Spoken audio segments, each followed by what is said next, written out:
All right, good evening, everyone. This is Josh with Big Slick Adventures. We're going to try this again. This, of course, an episode of I Have Such Sights to Show You. I had tried this Saturday, but was running into a lot of problems with some of the streaming quality and whatnot. So I'm kind of trying this again, using a different platform and adjusting some of the settings. So bear with me. So we're going to do this again. And let me look here. Alrighty. Just want to see there. So, anyhow, what I was going to talk about is back in 2003, shortly after about Jason versus Freddy came out, that was so profitable that at the time, Dimension Films, who had the movie rights to both Halloween and Hellraiser, and hold on one second.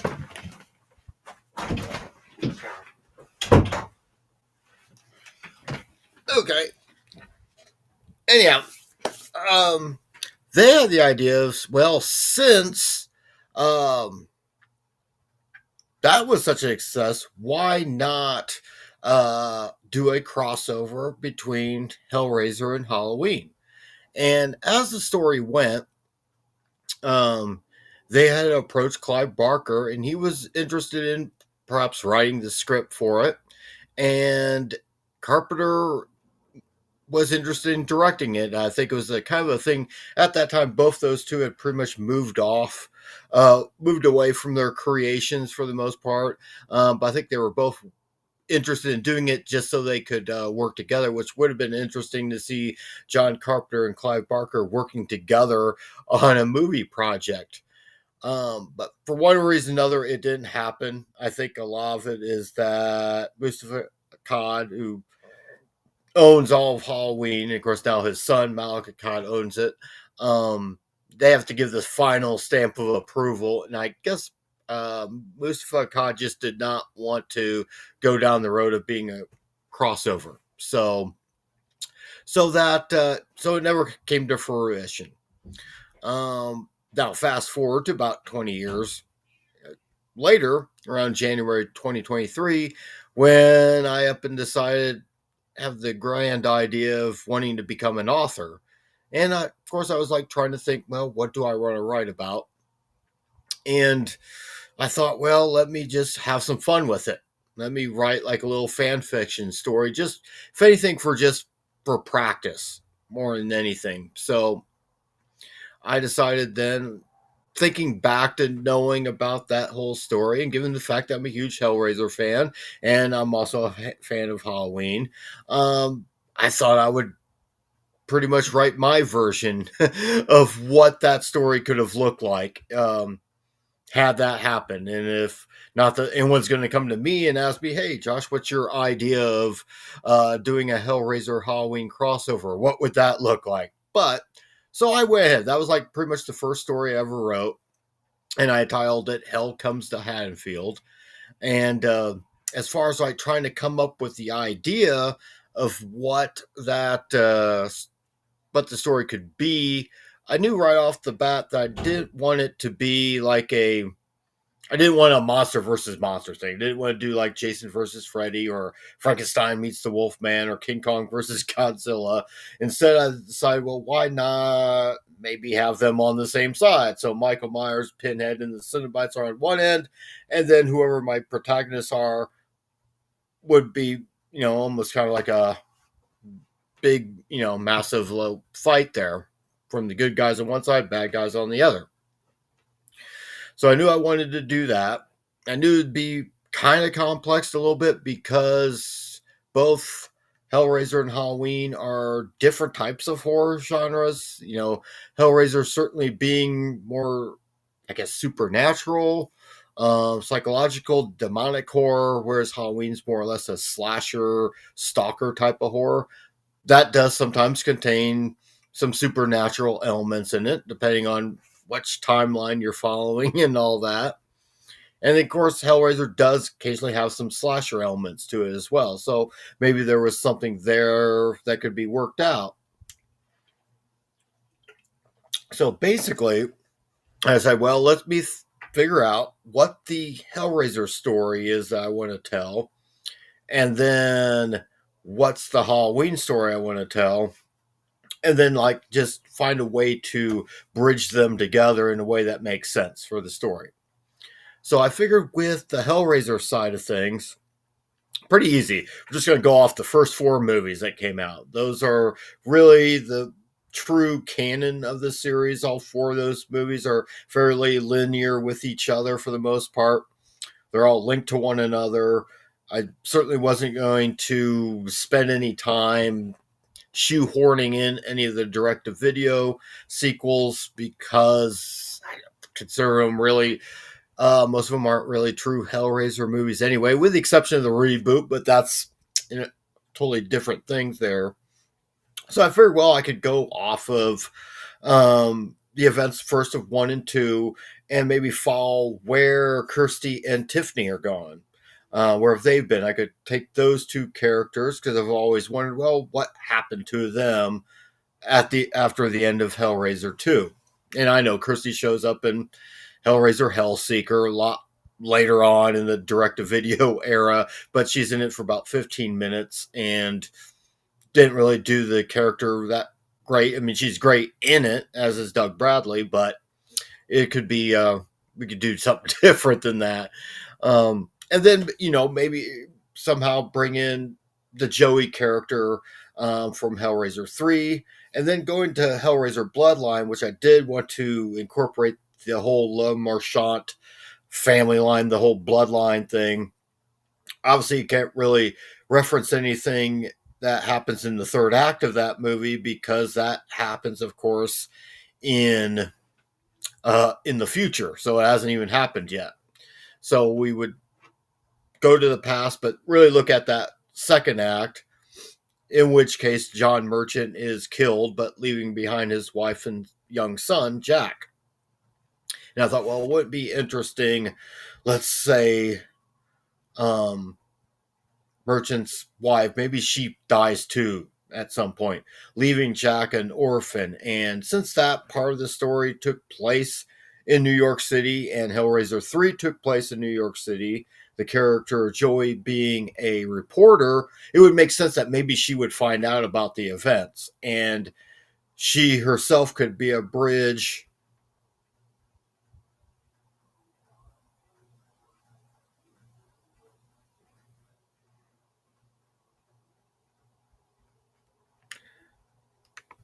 and sorry about that. So therefore, with that being the case, something popped up on the screen here, getting used to all this stuff. Perhaps she would find Kirsty and tell Kirsty, hey, look, I've been through the same thing you've been through, and there's this little boy who needs your help, and would explain to it. And that would be a good way to bring all those characters and those storylines together on the Hellraiser side. And then you get to the Halloween side of things, and that's where it can get a little bit complicated because Halloween, of course, has become this, shall we say, this choose your own adventure type of thing. So, my idea is, well, which timeline am I going to go off of that? And it would have been easy to take one of the Laurie Strode's because she's obviously the main protagonist, final girl of that series. But then I thought, well, her story's already been told about 3 or 4 different times. So who's like the next in line? And I thought about Jamie Lloyd. And especially since I don't think anyone likes how, I mean, her character was done pretty dirty for the most part in Halloween 6. So why not maybe bring her, give her a better ending of her story, kind of like rewrite the wrongs of the past. And then it came down to, well, should I go off of 4 or 4 and 5?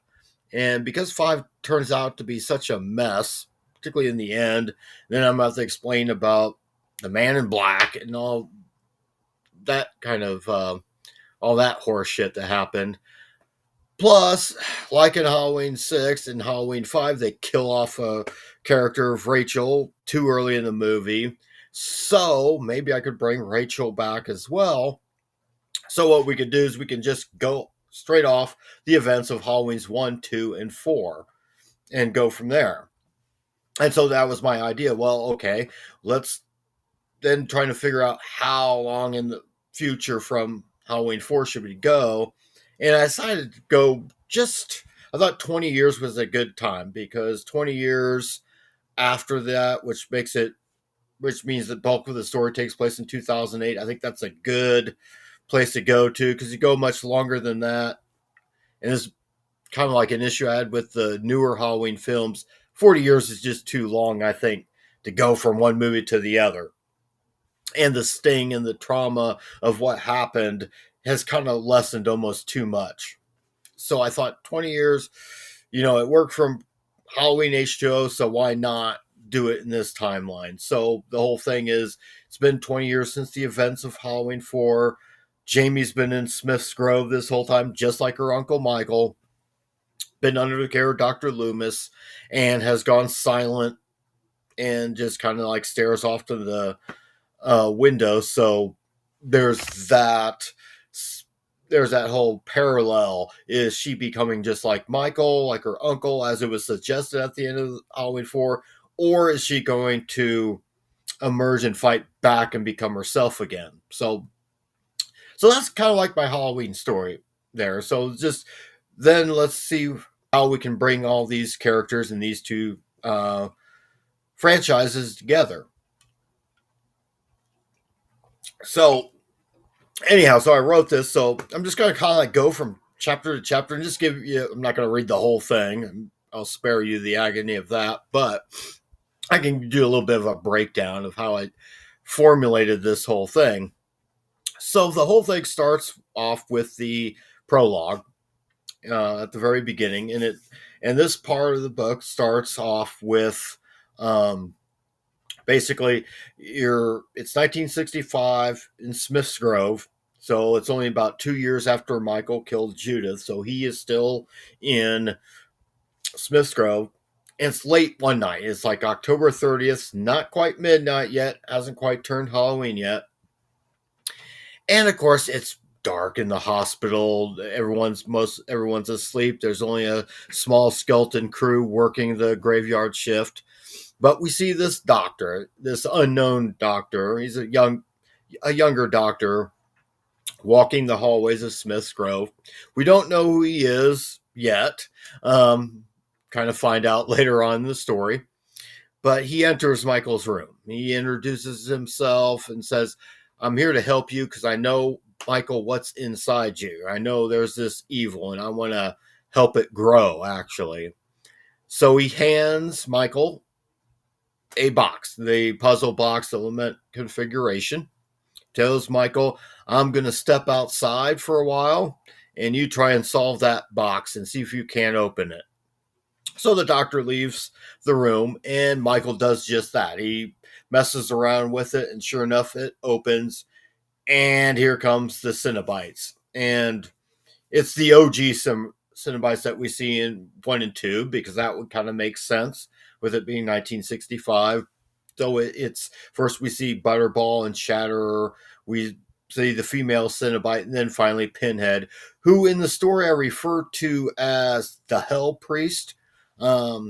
Partially because that's how he's referred to. That's how Barker refers to him in the Scarlet Gospels. And of course, in the Hellbound Heart, he's not really referred to as anything. Pinhead's just a name that the fans kind of gave him. But I kind of like the term Hell Priest better. I think it works better in a literature form. So you'll hear me probably go back and forth because we're all used to calling him Pinhead. But occasionally I'm going to refer to him as the Hell Priest.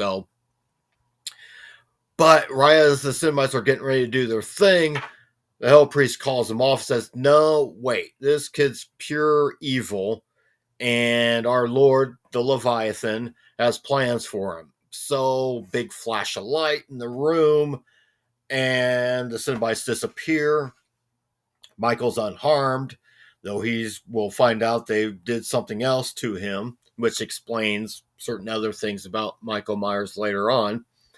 And the doctor walks in, he sees that he's unharmed, and it's like a experiment he's been running because he says at last it worked. And that's the end of that. With this, I wanted to make sure I did not explain why Michael's evil. I just wanted to explain how he became more physically powerful. He was already born evil, and essentially the puzzle box, him opening it up and being visited by the Cenobites, enhances him. So makes him. That's why he's so unkillable. Why he gets set on fire. You can shoot him, and he always gets back up. So that's what I did. So it's just kind of a little bit of a introduction scene. When we get to chapter 1 now, we've now moved fast forward to 1994. And we're at Smith's Grove once again. It's like, I think it's like summertime, if I remember how I wrote that. But we see Dr. Loomis walking the hallways, and he's got his cane because he's, of course, been battered up over the years. And he has two young female interns following him, and he's explaining to these interns, what's going on here in Smith's Groves. And the two interns indeed happen to be Kirsty and Tiffany. And basically their backstory is, after the events of Hellraiser 2, after they've left the Chennard Institute, they themselves decided they wanted to become psychiatrists, mainly because they wanted to help other young people deal with whatever grief or whatever type of traumatic events and so forth, because they didn't get that support, obviously. So almost like a pay it forward type of situation. So they're there at Smith's Grove, they're interns, and Dr. Loomis is more or less their mentor. So that's kind of like, I kind of use Loomis as a way to bridge the protagonists together, because at some point he goes over, tells them about Jamie Lloyd's story and Michael Myers, and he introduces them. They go into Jamie's room. Loomis introduces both Tiffany and Kirsty to her. Make a point of it that Tiffany kind of feels a bond with Jamie, mainly because, like her, she used to be silent, either unable or unwilling to talk for the most part, and she too has lost her family as well. So there's a little bit of a bond that both Loomis and Kirsty meet or notice. And then they leave the room, and they part ways for a little bit, and they'll get back together. But as Loomis walks away, Tiffany asks Kirsty, I know we said we would never say anything about what happened to anybody, but maybe we should confide in Dr. Loomis. He would understand what true evil is, because Loomis talks about how he thinks Michael's still alive, that he probably broke out of that ditch that he fell into when he was all shot up at the end of Halloween 4 and still roaming the countryside. And Kirsty goes, well, you're probably right. He probably would believe us, and he probably would understand us. But she's like erring on the side of caution that maybe they shouldn't burden him with all this. He's got enough on his plate with Jamie and with some of the other patients there at Smith's Grove. So that's kind of the end of chapter 1. And finally, we get into chapter 2. I'm going to take a little drink here. And in chapter 2, we now are into present day. It's now 2008. Smith's Grove. Jamie has awoken. She was having a nightmare of the events of Halloween 4. But the peculiar thing is, at the very end of her nightmare, the puzzle box appears. And of course, she doesn't know what it is or ever seen it, but for some reason it's appearing in her dreams. But she wakes up, she's in her room, and she's getting ready to be released. And finally, after 20 years, because over time she has progressed, she's gotten better. She even has like a flashback to one day when she was like probably a young teenager at this point. Tiffany walks into the room. Jamie's actually waiting for Loomis for their daily session. But Tiffany comes in the room and lets her know that Dr. Loomis passed away. Natural causes. died in his sleep type of thing. And she informs her that Tiffany will be taking over the case now. She'll be looking after Jamie, and she says she'll do everything she can to help her get better and to live her life again. So, and incidentally, Jamie then, while having, thinking back to that, knock on the door, here comes Tiffany, and she's getting her ready because she's going to be released today, but she's going to have to go to a halfway house that is run, incidentally, by Kirsty. Kirsty went to have her own private practice and then kind of established her own halfway house to help former mental institutes patients transition back into the real world. And so, and as it stands too, oh, and I didn't mention this, Rachel, she, of course, has been the legal guardian of Jamie. She went on to become an attorney. She's married to Tommy Doyle, so a little throwback to the first one. Both of them are have their own law practice, family law attorneys. So they also represent Jamie and were able to get her finally to be released. Over the past few years, Jamie learned how to talk. She started talking again, becoming more active. She got her GED. She would help teach maybe some of the other children that are in I would assume a child's wing there at Smith's Grove, how to read and write. So she's really trying to make something of her. She just needs to get out of Smith's Grove because she's been there too long. So we go in there. So basically, she's getting ready to be released from Smith's Grove. Rachel and Tommy are waiting for her outside. They're going to drive her to the halfway house, which I decided to have it located in a suburb of Chicago. I didn't want to do it right in Haddonfield because I thought, maybe not quite yet. We are going to get to Haddonfield, though. Rest assured. So I figured, well, someplace just far enough from Haddonfield, or so I figured out somewhere in Chicago, because you don't exactly know where in Illinois Haddonfield's supposed to be. I would assume Smith's Grove, probably being a state institution, might be near Springfield, which is in the state capital in central Illinois. So I always pictured Haddonfield either being somewhere between Springfield and Chicago, or maybe it's over towards the western part of the state near Peoria, for those of you familiar with Illinois. And of course, I grew up in Indiana, so I'm very familiar with Illinois and that part of the country. So she's off. And then we go to, and I'm not going to go through every chapter, but eventually they do come. They're, of course, they're being escorted by state police, making sure that's where Jamie's going, is to this halfway house. So they get there. Before getting there, we have a moment. Of course, Kirsty runs this house. Right now, she doesn't have any patients, but Jack is there. Jack Merchant, who by now is in his early 20s.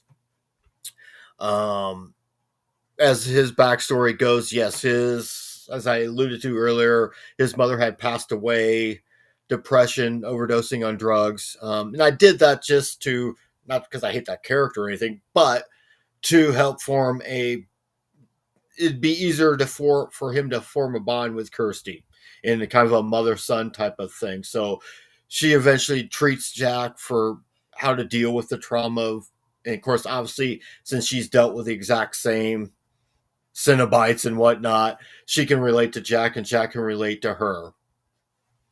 And so it makes sense. He's now going to college and whatnot. He still lives there at the halfway house with Kirsty, more or less just helping out with the house.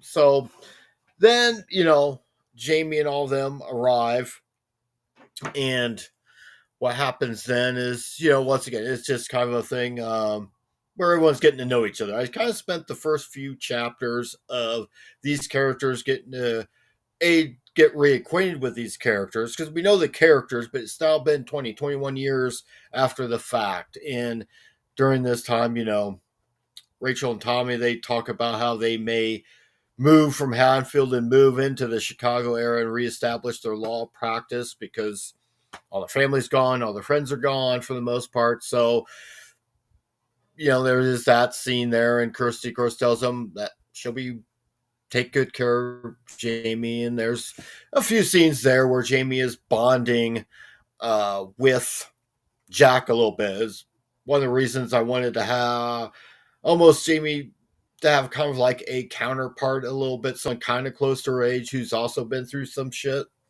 So it's one of those reasons. Jack Merchant, in the grand scheme of things, isn't, or at least within the confines of Hellraiser Bloodline, isn't a big character in that movie at all. He's in it for 5 or 10 minutes, has a few lines, just a little kid during that time.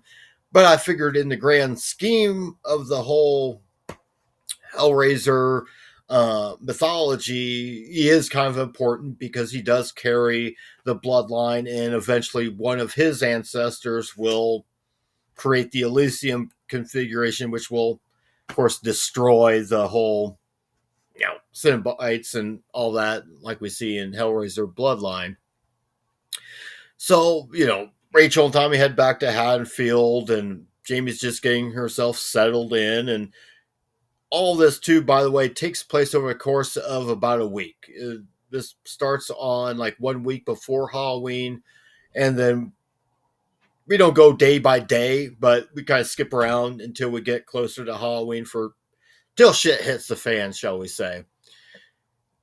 So what happens then is we go back to Haddonfield in one chapter, and this is chapter 7, where the Myers house. It's been abandoned. No one's lived there. It's all boarded up. But this one night, it's like a couple nights before Halloween. This car pulls up, and there's this young couple who comes out of the car, and they break in, and they kind of do what young couples typically do. It's not an overly I didn't write it overly as graphic as I could have. Wasn't quite ready to write that stuff, but would later on with Tales of Castle Facile. For those who have read that, know what I'm talking about. That's very erotic horror. But it's a very S&M themed scene that these two, that this couple get involved in, because I thought, well, this would be a good segue, because after they're done doing their thing, the girlfriend unveils this puzzle box that she had purchased at a occult bookstore, and she talks about how it's supposed to unleash pleasure and pain. So since these two, it makes sense that these two would be into S&M, because they would probably want to experience just that. So I thought it was a good segue in bringing in the Cenobites into the story. So they, of course, solve the puzzle box, and here comes the Hell Priest. And now the other Cenobites are going to be from the bloodline. So we have Angelique now, who's now in her Cenobite form. We have the twin Cenobites, or the Siamese twin Cenobites, that are conjoined to each other. And we have the Chatterer Beast, because trying to fit in with that whole timeline and try to do my best to make it sense. So I've got them in there now. And they kind of rough them up pretty much. They string them up, both Pinhead strings them both up in chains. They're suspended mid-air, and it's a pretty graphic scene. And I think Pinhead I wrote a line goes, "Your pain will be our pleasure," so to speak. So yeah, they get ripped apart. And then we go into the next chapter. All kinds of people wanting to text me. When we go back into the next chapter, then we're back at the halfway house, and Jack gets a vision of everything happening. It kind of goes into a panic mode, or into a panic attack, and Kirsty has to sedate him, and it's freaking Jamie out, because she's like, what the fuck? And then, Jack starts muttering once he calms down that he sees this vision. He sees the Hell Priest and Angelique torturing these people in some old damp house. He doesn't know where the house is at, and tells Kirsty about everything that happens. And Kirsty's wondering, boy, is this a real vision? Is this just a nightmare of some sorts? So she's obviously concerned. She helps him to his room, gets him to settle down, because this happened late at night.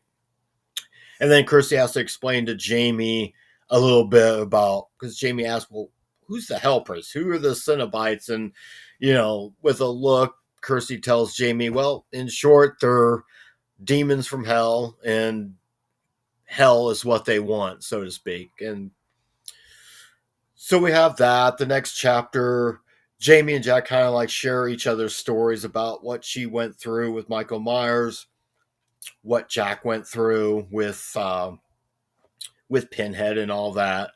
And Jamie then tells Jack about, oh, I've been having these, because Jack mentions the box, that it was his ancestor that built the first box all along.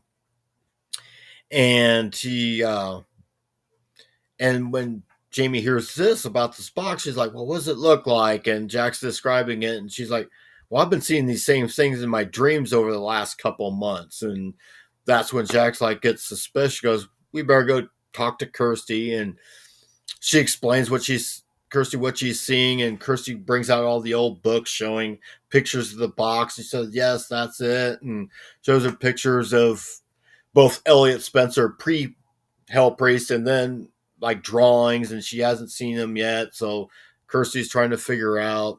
They of course later find out on the television or through a phone call from Rachel that this young couple was slaughtered at the Myers house, and of course automatically the authorities still think that Michael could be back in town and may have done it, even though it doesn't quite fit his MO to rip people into a bunch of pieces. But that's the story. And as we proceed on, it kind of becomes now a mystery, trying to figure out what's going on here. And during this time, we're introduced in one chapter where we have this little roadside diner in Northwest Indiana or Western Indiana, and the lights have gone out, the power's gone out. There's a little bit of some backup power going on there, and they've had to close the restaurant down. It's just the owner, the cook, and a waitress are there, and then through a very kind of, I tried to make this as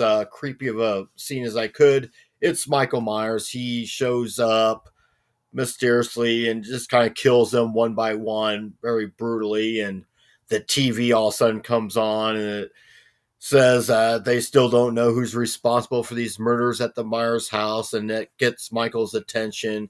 He hears a voice in the background from the Hell Priest saying, it's time to come back home, Michael. So Michael, steals a car and starts driving towards Haddonfield.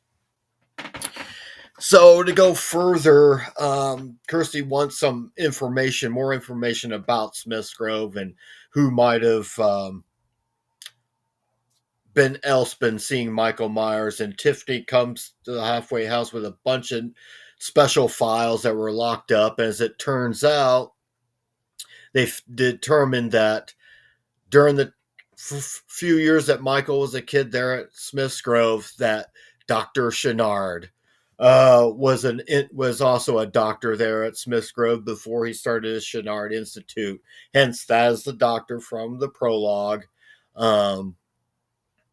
So it was him all along. So whereas I used the good doctor, Dr. Loomis, to bring our protagonists together, I pretty much used Dr. Chenard, the bad doctor, to bring the antagonists together. So they determined that. I have one chapter where it's a flashback chapter where Chenard, when he's younger, while he's going to college, is approached by Angelique, who at this point, this is like late 1950s, 1960, she would still be in her human form. She hasn't been turned back into a Cenobite yet. And she makes Chenard an offer because she knows Chenard is heavily into the Leviathan and the Lament configuration. Makes him a deal, goes, well, I'll tell you what, I'll pay off your college. I'll even make sure that you graduate early. I just need you to go to America and find this child. There's supposed to be a child that both my father Leviathan and his brother Samhain want to find, because he could be the true evil and could become a powerful ally to us. Something along those lines. So that's what happens. Chenard basically goes to America. He lands himself in Smith's Grove, and eventually, after going through a few patients, finds Michael, and he's it. So that kind of explains that a little bit. Going forward, then, there's this idea, well, what we got to do, because they've determined, they hear about the murder, the massacre at this diner, and Jamie kind of like is also having flashbacks, or not flashbacks, but visions of that happening. And so, but Kirsty decides, well, you two, the younger ones, you two need to stay here. I'll take care of this, because she doesn't want them in harm's way. Kirsty kind of becoming a motherly figure, and she leaves them with, asks Tiffany to stay while Kirsty goes to Haddonfield and warn Rachel and Tommy and whatnot. And she gets there. She tells them what's going on. There's an attack. Michael almost attacks a girl from the house across the street. He's been like watching him this whole time, watching Kirsty arrive there at the Doyle's house. And he freaks this one girl out, comes running out in the street. Shortly there, the cops come by, and that's when Lindsay Wallace, who's now like kind of like the second in command, she's like the head deputy of the Haddonfield Police Department. Incidentally, Sheriff Meeker from Halloween 4 is still the sheriff. He's close to the retirement, but obviously he's gone through some stuff too, because he lost his daughter in Halloween 4. So he's still the sheriff, just a lot more crankier. And so Rachel tells, and Tommy tell Lindsay, hey, you better listen to what Kirsty's having to say. We got a lot worse than possibly Michael on the loose here. And they go tell Sheriff Meeker, who doesn't really believe any of this stuff. He believes Michael's probably back in town, but he doesn't believe anything about demons from hell or anything like that. And so it's now Halloween. And Meeker has a couple cops staking out the Myers house just in case Michael shows up there. And it's storming, it's raining really hard. And then all of a sudden, a car pulls up, and it's actually Tiffany along with Jamie and Jack, who kind of coerce Tiffany into letting them, driving them down to Haddonfield, because they kind of feel like this is their battle and they need to fight this. So they go into the house looking for the puzzle box, because it hasn't been recovered yet from when that couple was murdered. Tiffany finds it at one point. She, of course, tries to do her thing because she knows how to open it. But before she can, Michael comes out of the shadows, stabs Tiffany in the arm so he doesn't kill her.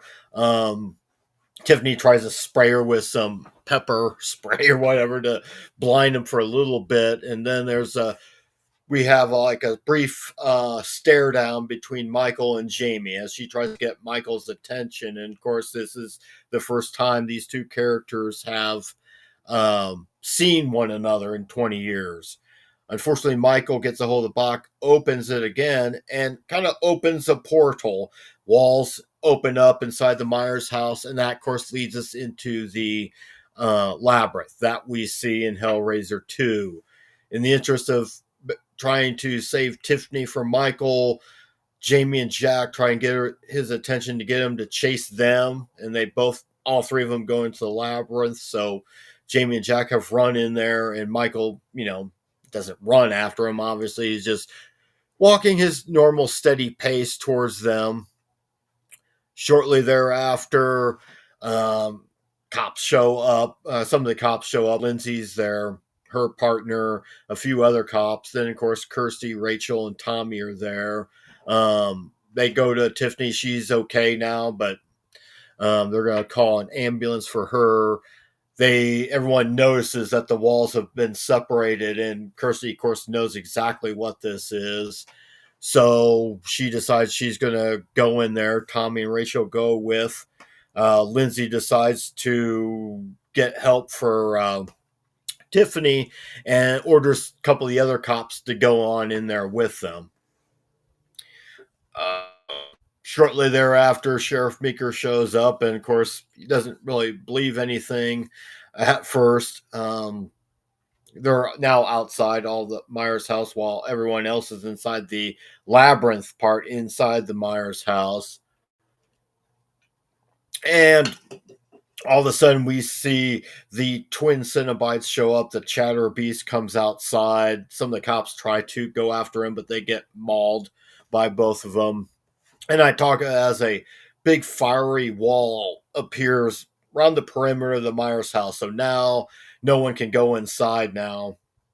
We assume this, of course, is from the Leviathan himself. So meanwhile, you have all these characters now in different parts of the labyrinth, which of course is opened up inside Myers' house. There's a brief confrontation between where Jamie and Jack come face to face with Pinhead and Angelique, and they try to tempt Jamie. They're trying to say, "Hey, we can give you your old life back. All you have to do is kill Merchant," because basically the Hell Priest idea is he wants to end this bloodline once and for all.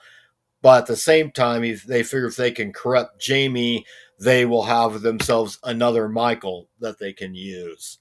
Um, Eventually, a couple of cops are inside Labyrinth. They end up getting separated, and then they come face to face. On one end of the corridor is Pinhead, on the other end is Michael. So they have nowhere to go. One cop gets brutally murdered by Michael, while the other one gets brutally murdered by Pinhead. And then coming around the corner, all our protagonists are now found each other.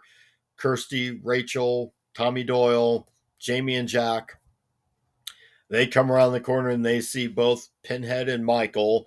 Pinhead decides to tells Michael, "Go ahead, take care of him, but leave your niece for me, and I'll take care of her later on." So he kind of disappears in the shadow. And then there's this big altercation with Michael and all of them. Kirsty tries shooting Michael a couple times, which phases him. Michael mortally wounds Tommy and Rachel at one point. Rachel pleads with Kirsty to get the kids, basically Jamie and Jack out of here, and they'll try and stall Michael. It's a pretty dark scene, this sequence that happens, as both Rachel and Tommy at this point know they're done for, but they're still fighting off Michael with everything they got.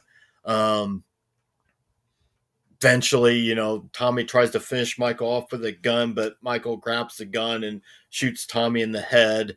Rachel at this point is coughing up blood, and Michael finishes her off. So, yes, I brought Rachel back for this story, only to kill her off, but at least she dies. She basically dies fighting Michael with everything she has, her along with Tommy Doyle. But they're both killed eventually by Michael, but it's certainly a more meaningful death than what you got in the beginning of Halloween 5. So that was kind of a big thing there. I wanted to make that one kind of an emotional kill for the most part. So eventually, at this point, Jamie's distraught because she knows Rachel and Tommy are now dead. And Kirsty's trying to, get her to get together, whatnot, so they can get out of there. They have the box now. They run back out of the labyrinth, back into basically what would be the living room of the Myers house. Door closes behind them, but they're not. And they notice there's that big wall of fire around the Myers house, so they're like, "All right, what do we do now?" And then Michael comes out again, grabs Kirsty, kind of has her in a headlock. She drops the box. Jamie picks up the box, and if you remember in Hellraiser 2, at one point the box can turn into like a big diamond. So that's now in Jamie's hands. Um, Pinhead and Angelique come back out again. And, once again, Hell Priest is like telling Jamie, "Go ahead, use that weapon now and kill Jack, and you can relive your whole life again and be with your parents and all that stuff." And, Jamie looks at Jack instead of killing him. Obviously, she doesn't. She pushes him out of the way, turns around, and shoves the diamond right into Michael's eye, kind of paralyzing him and freeing Kirsty. At this point now, the Hell Priest has about had enough of Jamie. There's a scene where Jamie just turns to the Hell Priest and tells him, "Fuck you, you pinheaded freak." And at this point, he's had enough. Pinhead's like, "All right, no more games. I'm taking care of you." But before he can launch one of his chains at Jamie, he sees this white light corner of the room behind where Jamie's standing. And, you know, Pinhead says, what are you doing here? This isn't your realm. It's like a very angelic looking figure. And for a brief moment, Jamie turns around and sees that it's her mom, Laurie Strode, who I decided at the last second to maybe have her have a brief little appearance. Jamie looks at her and goes, Mom. And that gives enough time for Kirsty to run, push Jamie away before Pinhead can send his chain at her. The chain meant for Jamie hits Kirsty, goes through her and through her and into Michael. So like right through her. And during this time, Jack has got a hold of the box. He solves it. All of a sudden, the fire outside the Michael's house goes down. The twin Cenobites, they vanish or are sent back. The Chatterer Beast goes back. Angelique, Pinhead, and even Michael are all vaporized and basically sent back to hell. The whole Myers house starts to fall apart. Both Jamie and Jack grab Kirsty, who's died at this point, but they're trying to get her body out. Jack's obviously distraught because this woman that was like a mother to her. And they get out of the house. The house implodes on itself. And if you remember the final scene in Hellraiser where this big skeletal creature comes out, and we get that again. It's Leviathan kind of yelling, but he then falls back into the rubble and everything goes up in flames. And that's pretty much kind of how it ends for the most part. Yeah, you're probably thinking, oh, you killed Kirsty off. Well, I didn't want to. Trust me. That's like my favorite final girl. But as I was writing this story, I was like, it was becoming obvious that she was becoming, to use a Star Wars analogy or even an Avengers analogy, she's becoming the Obi-Wan Kenobi of this story or the Tony Stark of this story. And I think about that because they both make a sacrifice play at some point to save the others. And that's how I equated it. It also makes for a very powerful, emotional death scene as well. So yeah, so he did that, and as it turns out, we have like an epilogue, one last scene. What's happened is now Tiffany has now taken over Kirsty's halfway house where Jamie and Jack are still at.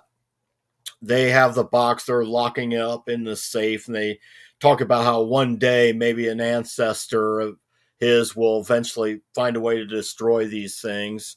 And you get the hint that maybe Jamie and Jack might become a thing. They kind of bond a little bit.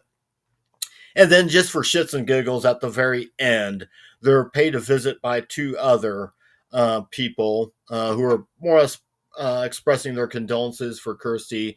And these two characters happen to be Tommy Jarvis and Nancy Thompson. And in it, Nancy says that, well, Kirsty once, alongside a doctor by the name of a guy by Herbert West, helped save me from the grave and whatnot. And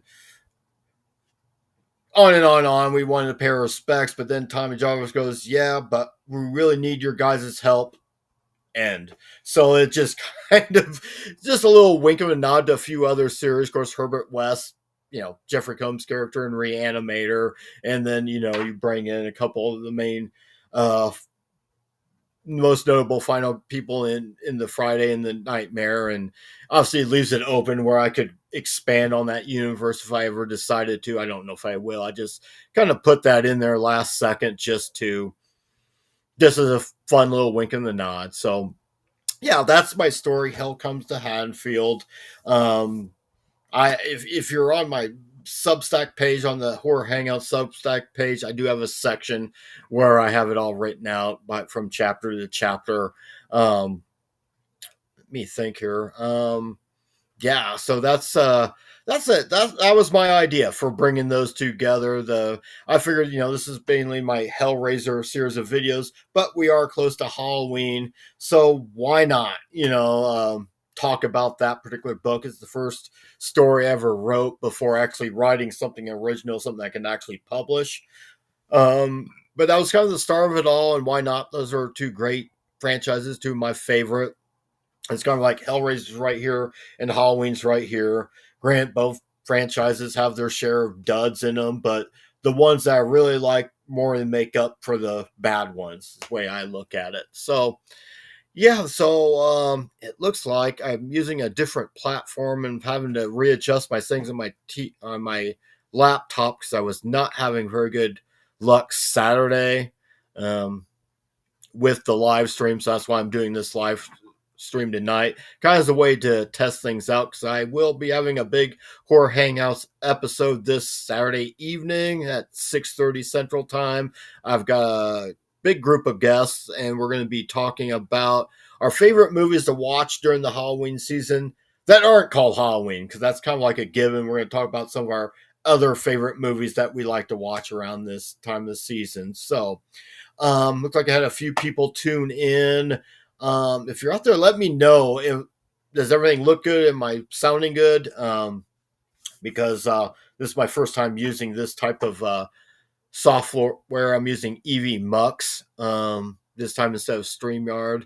Mainly because it's a little bit cheaper, and I think it seems to be working better for what I want it to do. So far, so good. This is both me doing this and a little bit of a test session. I'm gonna do a brief live stream, hopefully tomorrow night.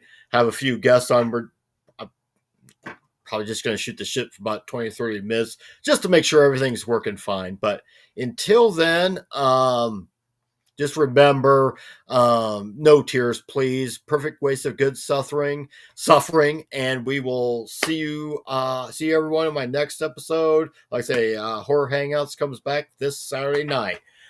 Good night, everyone, and thanks for watching. And like, share, and subscribe.